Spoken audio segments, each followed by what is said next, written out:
Doctor visit during pregnancy. First visit आपने कब करना है प्रेगनेंसी के दौरान? तो सबसे पहला विजिट आपका 3 हफ्तों के बाद होना चाहिए, यानी कि जब आपको दिन ऊपर होने लग गए हैं तो आप 3 हफ्तों के बाद जाएंगे, तब जाके आपको हमल अल्ट्रासाउंड में नज़र आएगा। अदरवाइज़ अगर आपको मेंसेस से दिन ऊपर हो रहे हैं तो छठे दिन मेंसेस के आपको पहले दिन जैसे ही दिन ऊपर हुए तो 6 दिन जब ऊपर हो जाएंगे फिर आपने यूरिन टेस्ट करना है, और उसमें अगर पॉजिटिव आ गया है तो 2 हफ्ते आप मज़ीद गुजारेंगे। 3 हफ्ते के बाद जाके अल्ट्रासाउंड करवाएंगे, जिसमें आपको देखना चाहिए कि फर्स्ट स्कैन में आप देखेंगे सैग, उसके बाद नज़र आएगी हार्ट बीट, उसी स्कैन में है हार्ट बीट, सैग और सैग का साइज़।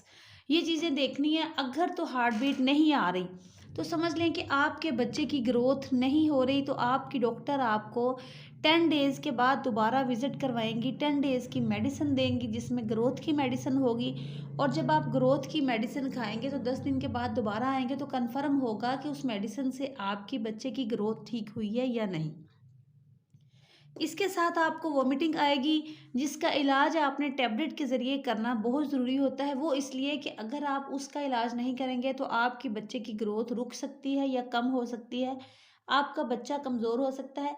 फर्स्ट ट्राइमेस्टर में ही फिर आपको पहले महीने में ही आपको वीकनेस फ़ील होगी। जो कमज़ोरी आपको पहले महीने में होगी, वो आपको एंड तक वो कमज़ोरी आपकी नहीं जाएगी। आपको पानी की कमी हो सकती है, आपका बेबी कमज़ोर हो सकता है।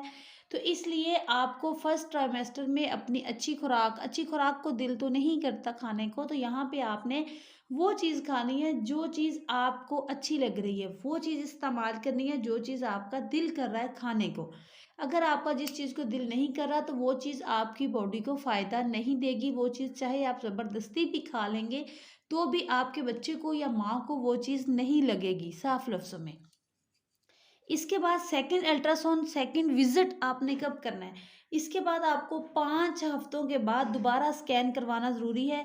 विजिट प्लान होगा आपका कि कब आपने दोबारा विजिट करना है। डॉक्टर आपकी प्लान करेंगी और उस विजिट में आपके टेस्ट होंगे। अगले जो विजिट होगा 3 हफ्तों के में पहला होगा, उसके बाद जो अगला विजिट होगा आपकी डॉक्टर आपको 5 हफ्तों बाद बुला ले, 6 बाद बुला ले, तो 5 या 6 हफ्तों के बाद जब आप दोबारा जाएंगे तब आपके टेस्ट होंगे। टेस्ट में आपका यूरिन टेस्ट सबसे पहला है, उसके बाद आपकी एचबी टेस्ट होगी, सीबीसी टेस्ट होगा, बीएसआर देखी जाएगी।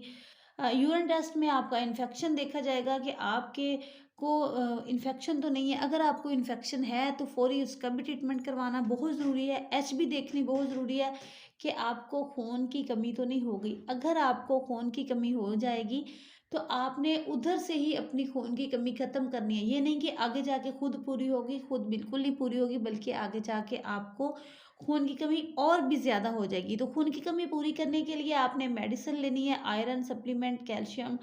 इसके साथ-साथ आपने विटामिन डी इस्तेमाल करना है।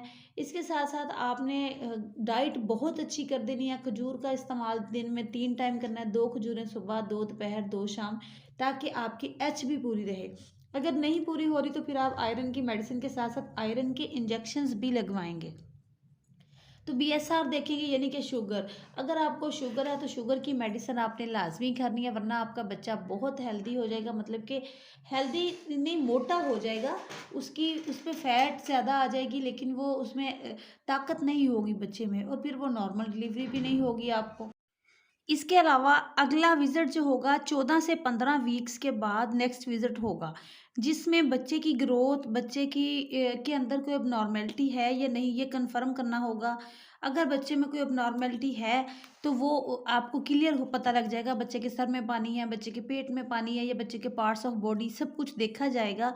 ये आप कलर डॉपलर स्कैन से करवाएंगे तो क्लियर होगा। कलर डॉपलर स्कैन अलग से मेल डॉक्टर करते हैं, बहुत कम फीमेल डॉक्टर्स होती हैं इनकी। तो वो आप अपने इलाके में पता करके जो कलर डॉपलर स्कैन है वही स्कैन आप करवाएंगे तो आपको क्लियर कन्फर्म होगा कि बच्चे के अंदर क्या अबनॉर्मलिटी है। बच्चे को मज़ीद आपने आगे लेके चलना है या नहीं, या बच्चे को यहीं पे ख़त्म करवाना है, या जो भी आपका माइंड है। इसके अलावा 3 महीनों के बाद फोलिक एसिड जो बंद कर देते हैं या खाते ही नहीं हैं, उनके बच्चों में अबनॉर्मलिटी वगैरह होती है। अगर आप हमल से पहले ही फोलिक एसिड टैबलेट खाना शुरू कर देंगे तो आपके बच्चे में अबनॉर्मलिटी बिल्कुल होगी ही नहीं। या फिर 3 महीनों के बाद अगर आपने बंद करनी है फॉलिक एसिड खाना, तो फिर जो आपने चेंज करनी है मेडिसिन, चेंज होके के इस्तेमाल करनी है, वो मेडिसिन आपने उसमें फॉलिक एसिड ऑलरेडी मौजूद होता है, यानी कि वो अच्छी मेडिसिन होती है जिसमें B12, B6, विटामिन के, कैल्शियम, मैग्नीशियम, सल्फेट वगैरह एक गोली के अंदर सारे विटामिन्स मौजूद होते हैं, साथ की फॉलिक एसिड भी मौजूद होता है। तो वो मेडिसिन शुरू करते हैं चौथे महीने के स्टार्ट में डॉक्टर। और कैल्शियम आयरन शुरू जब करवा देते हैं चौथे महीने में, तो यहाँ पे आपको अपनी डाइट अच्छी करने की ज़रूरत पड़ती है, क्योंकि यहाँ पे बच्चे की हड्डियाँ बनेंगी, बच्चे पे फैट बनेगी, बच्चे का यहाँ पे बच्चे की ग्रोथ ज़्यादा होगी। तो यहाँ पे आपने अपनी डाइट अच्छी करनी है। डेली का एक अंडा खाना है। डेली के अंडे के साथ साथ आपने चिकन मीट वगैरह, बीफ, मटन, हर चीज़ आपने खा लेना है। लेकिन यहाँ पे माँ जो ईज़ी फ़ील करेगी, ये ज़रा सेकंड ट्राइमेस्टर बिल्कुल ईज़ी फ़ील करता है, बंदा चल फिर सकता है, सफ़र कर सकता है, आप खा पी अच्छे तरीके से सकते हैं। सेकंड ट्राइमेस्टर बहुत ईज़ी फ़ील होता है। जैसे ही आपको थर्ड ट्राइमेस्टर स्टार्ट होता है, तो आपको थोड़ी-सी मुश्किल हो जाती है, खाना नहीं खाया जाता, खाना हज़म नहीं हो रहा, मैदे में जलन हो रही है, उठने-बैठने में मसला है, स्टमक में बच्चा ऊपर की तरफ मूवमेंट करता है तो पेन होती है, या साइडों में पेन हो रही है, कभी बच्चा नीचे वज़न डाल रहा है या पानी पड़ने लग गया है, एंड के महीने में इन्फेक्शन वगैरह हो सकता है। तो एंड के जो 3 महीने हैं उसमें दोबारा से मतली वॉमिटिंग भी किसी को स्टार्ट हो सकती है, तो ये चीज़ें फेस करनी पड़ती हैं, थोड़ी मुश्किल होता है। सेकंड ट्राइमेस्टर ज़रा ईज़ी फ़ील होता है माँ के लिए। अब 22 हफ्तों के बाद आपको जेंडर का भी पता लग जाता है, अगर आप अल्ट्रासाउंड करवाएँ तो क्या आपका जेंडर मेल है या फीमेल है, क्या बच्चा आप पैदा कर रहे हैं। कोई प्रॉब्लम हो तो वो भी आपको कन्फर्म हो जाए, अदरवाइज़ अगर प्रॉब्लम ना हो तो फिर आपको ज़रूरत नहीं होती बार-बार अल्ट्रासाउंड करवाने की।